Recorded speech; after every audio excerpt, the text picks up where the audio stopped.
Hi guys, welcome back to another video. This is your channel Stat and Math Tutorial. So today I'm gonna show you two examples on goodness of fit test or chi-square test. So let's look at the first example here. So first example said a banker randomly selected 100 checks and recorded the sent portions of these checks.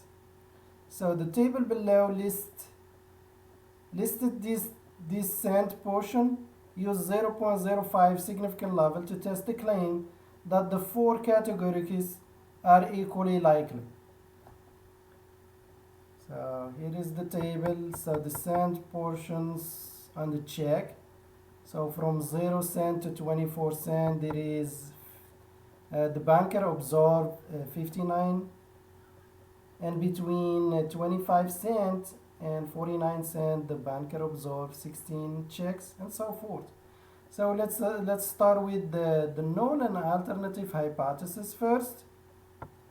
So the null is the observed value agree with the expected value, and the alternative is at least one of these observed value it's not equal to the expected value, or at least one of the observed value do not agree with the expected value.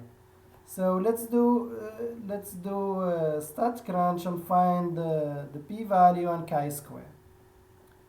So if to save some time, I have already entered the data. So here the sense portions and the observed values. So I'm gonna go to stat. Just move this. Gonna move this to a little bit so you can see all the steps. So go to stat, goodness of fit, chi-square. So the observed value is what the banker observed. So it's going to be observed. Expected value. So we are not given the expected value. So we're going to assume that all cells in equal proportion. So check this all cells in equal proportion and hit compute. And here you go. This is my chi-square here. So chi-square is 62.49 and p-value is very small number, so it's almost 0. So we're gonna reject the null and conclude that there is significant evidence that at least one of the observed value it's not equal to the expected value. So p-value is very small, so we should reject the null. Okay, now let's look at the second example. So the second example here,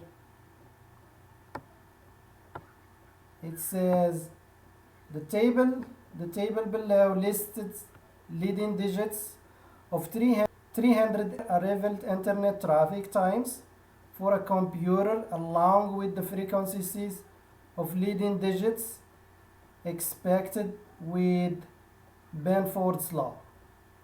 So identify the null and alternative hypothesis and conduct chi-square and p-value. So here is the table.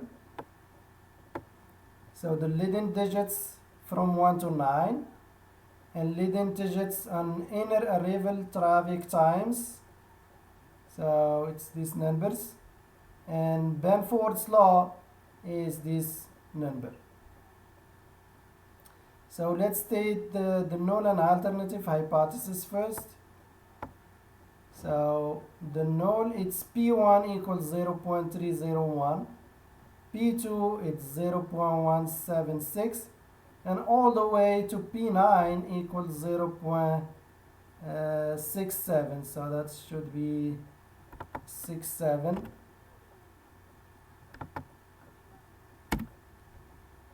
And the alternative hypothesis, at least one of the proportion is not equal to the given claim value.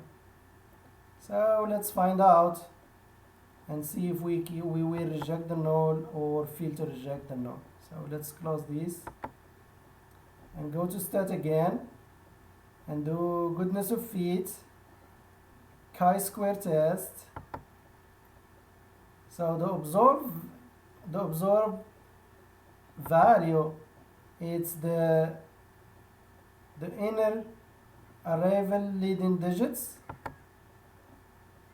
and the expected value, it's on Band-Ford's law, and hit compute. And here you go. That's my chi-square test table. So the chi-square is 17.445 and p-value is 0.0257.